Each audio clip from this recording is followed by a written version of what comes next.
materi sebelumnya kita sudah mempelajari tentang proses islamisasi yang dibawakan oleh para kaum mujahirin Indonesia. Yang pertama yang dibawakan para kaum mujahirin itu adalah di Pulau Sumatera. Nah, di sini kami akan menjelaskan kerajaan-kerajaan yang ada di Sumatera, tepatnya pada Kerajaan Sumatera Selatan dan Kerajaan Jambi. Proses islamisasi di Sumatera, yang tepatnya di Kerajaan Sumatera Selatan, yang letak wilayahnya tepian Sungai Musi, yang merupakan jalur perdagangan antara Cina dan India pada saat itu.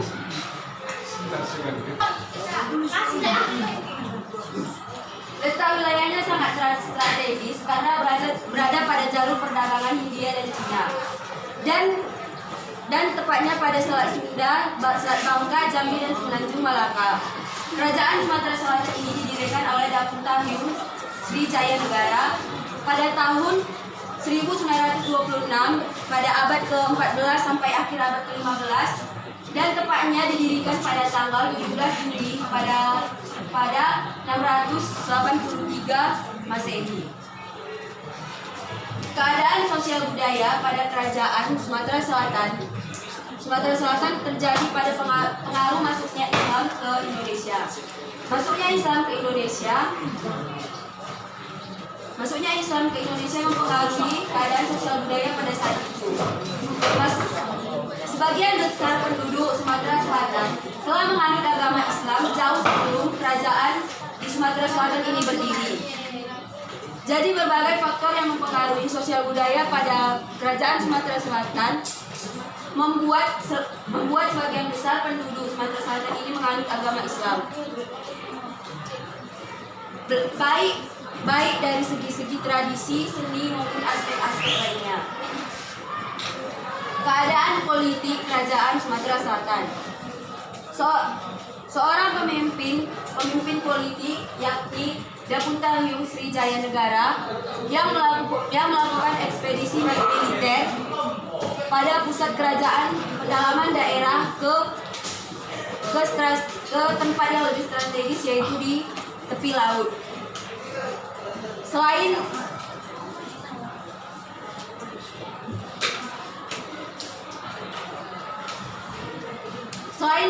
meniaga di Pulau Sungai Kampar, juga berdiri Kesultanan Kutu pada saat itu, dan yang mengancam keadaan politik pada saat zaman Kerajaan Sumatera Selatan, yaitu adalah politik impresialis dan kolonialis yang dikenal dengan Belanda minta jatah atau tipu muslihatnya yang disebut dengan divide et impera. Keadaan ekonomi daerah Kerajaan Sumatera Selatan sangat kaya akan perikanan baik pertanian. Perikanan tersebut berasal dari Sungai Musi maupun laut di sekitarnya. Sebagian besar penduduk di Sumatera Selatan bermata pencaharian sebagai nelayan. Hasil tangkapan seperti ikan, udang diekspor ke luar daerah. Selain nelayan, ada juga yang bermata pencaharian sebagai petani. Lada timah menjadi primadona untuk lada dan timah menjadi primadona untuk diekspor dari Palembang ke mancanegara. Sejak abad ke-15, permintaan lada semakin pesat di Eropa. Oleh sebab itu, perekonomian pada Kerajaan Sumatera Selatan saat itu meningkat pesat dan perekonomiannya sangat baik. Faktor kemajuan. Ada beberapa faktor kemajuan kerajaan di Sumatera Selatan, yakni posisi strategis dan berada pada jalur perdagangan yang membuat negara-negara lain melewati daerah itu dan membuat daerah itu makin maju. Memiliki kapal-kapal yang besar jumlahnya. Jadi kerajaan ini memiliki kapal-kapal yang berfungsi sebagai alat transportasi laut pada saat itu. Ini juga menjadi faktor kemajuan kerajaan tersebut. Memiliki angkatan laut yang kuat dan mundurnya kerajaan Funan pada saat itu. Menjalin hubungan perdagangan dengan Bangala, Kolomandala di India, lalu lintas Sriwijaya semakin ramai pada saat itu. Faktor kemunduran. Kerajaan Sumatera Selatan mengalami kemunduran karena diserang oleh Hindia Belanda pada tahun 1819. Palembang berhasil mengalahkan Belanda pada serangan pertama dan kedua. Tetapi pada serangan ketiga, pada serangan ketiga yang dipimpin oleh De Kock berhasil mengalahkan Sumatera Selatan, yang pada akhirnya Sumatera juga menyerah pada saat itu. Lalu kerajaan Sumatera Selatan dihapuskan pada 7 Oktober 1823. Sekian penjelasan dari Kerajaan Sumatera Selatan. Jambi. Kerajaan Jambi juga berada di Pulau Sumatera. Yang pertama yang dimasuki oleh para kaum Gujarat untuk menyebarkan agama-agama Islam. Yang letak wilayah Jambi berada di cekungan Batanghari, sungai terpanjang di Pulau Sumatera. Berdirinya kerajaan bersama dengan bangkitnya Islamisasi di daerah itu pada tahun 1616. Jambi saat itu merupakan pelabuhan terkaya di Pulau Sumatera. Wilayah Jambi dulunya merupakan kerajaan Melayu yang menjadi bagian kependudukan wilayah Sriwijaya yang berpusat di Palembang. Jadi kerajaan Sumatera Selatan dan Jambi itu tidak jauh jaraknya. Wilayah ini terletak di pesisir timur bagian tengah Pulau Sumatera. Kerajaan Jambi berdiri pada abad ke-14 sampai akhir abad ke-18 atau pada tahun 1855 sampai 1950. Keadaan ekonomi. Kerajaan Jambi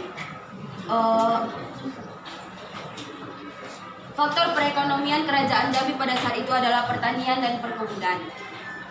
Selain kopi dan karet menjadi andalan ekspor Jambi sejak abad ke-19, maka masa tersebut merupakan hasil bumi. Teh dan karet merupakan hasil bumi yang sangat pesat pada saat itu. Jadi kejayaan dan kemakmuran masyarakat Jambi sangat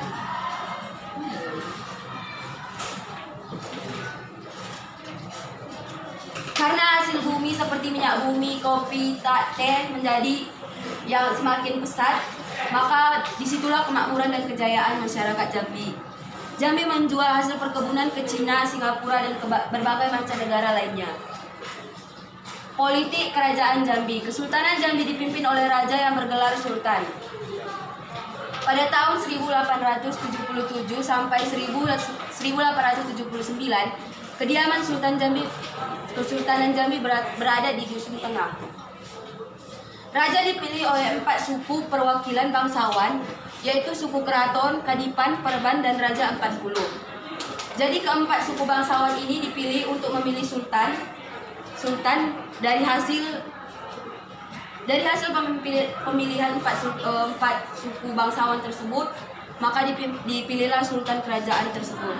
Dalam menjalankan pemerintahan, pangeran dan ratu dibantu oleh para menteri. Para menteri dan para penasehat berasal dari kaum bangsawan